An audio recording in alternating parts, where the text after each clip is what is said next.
Balice Education 8, Quarter 3, Learning Competency 3C, nakapaglalapat ng mga paraan sa pagpapanatili ng positibong pag-iisip tungkol sa sexualidad ng sarili at kapwa.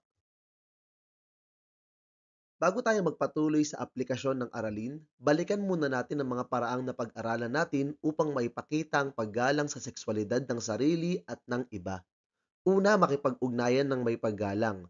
Mahalaga ang magalang, malinaw at tapat na pakikipag-usap sa kahit sinong tao. Ikalawa, maging pantay sa relasyon. Walang nangingibabaw, walang pinipilit, at parehong may boses sa anumang desisyon. Ikatlo, magtakda ng hangganan. Kailangan nating kilalanin at ipaalam ang ating personal limits at igalang din ang boundaries ng iba. Ikaapat, palibutan ng sarili ng mabubuting tao. Mas nagiging responsable at ligtas tayo kapag kasama natin ang mga taong may positibong impluensya.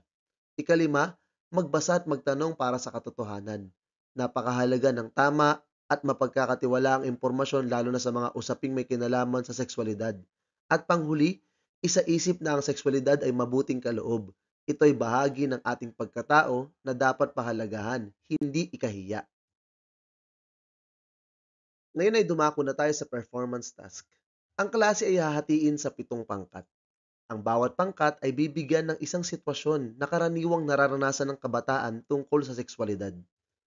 Ang bawat pangkat ay magtatanghal ng maikling dula na magpapakita ng problema at tamang paraan para manatiling may positibong pag-iisip at paggalang sa sarili at kapwa. Pangkat 1, peer pressure sa relasyon. Sinasabihan ka ng lahat ng kabarkada mo na dapat ay may jowa ka na dahil uso raw ito. Pero sa loob-loob mo, hindi ka pa handang pumasok sa relasyon. Pangkat 2, premarital sex.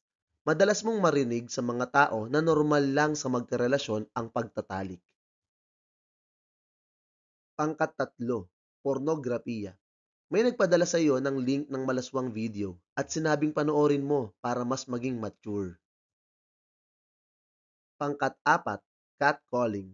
Habang naglalakad ka pa uwi, may mga taong bumubulong ng bastos na pananalita o sumisipol kahit hindi mo sila kakilala. Pangkat 5, pakikipag-chat. May kakilala kang biglang nagme-message ng mga bagay na nagpaparamdam sa'yo ng pagiging hindi komportable. Pinipilit ka niyang mag-send ng picture kahit hindi mo naman gusto. Pangkat-6, bullying dahil sa gender identity. May kamag-aral ka na binubuli ng iba ninyong kamag-aral dahil sa kanyang paraan ng pagkilos, pananamit at pagsasalita. At pangkat-7, physical touch. May kaibigan ka na laging nangaakbay o humahawak sa'yo kahit naiilang ka, pero nahihiya kang magsabi. Narito ang rubric na gagamitin para sa performance task.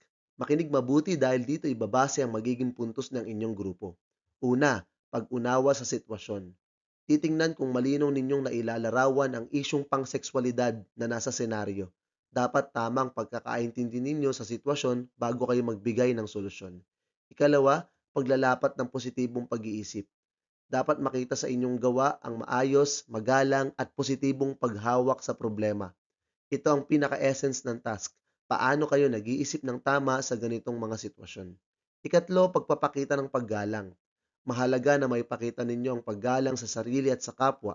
Iwasan ng mga salita o solusyong nakakasama o nakakabastos. Ikaapat, linaw sa pagpapaliwanag. Dapat simple, diretso at madaling maintindihan ang paliwanag ng grupo. Iwasan ang paikot-ikot o masyadong komplikadong sagot. Ikalima, presentasyon at kooperasyon. Titingnan kung maayos ang daloy ng inyong presentasyon at kung halatang pinaghandaan ninyo ito bilang isang grupo. Importante na pantay-pantay ang ambag ng bawat miyembro. Yan ang 5 kriteriya. Siguraduhin ninyong malinaw, magalang at positibo ang bawat bahagi ng inyong output para makakuha kayo ng pinakamataas na puntos na 25. At hanggang dito na lamang po ang ating aralin para sa linggong ito. Sana po ay may natutuhan kayo. Salamat po sa panonood at pakikinig. Paalam!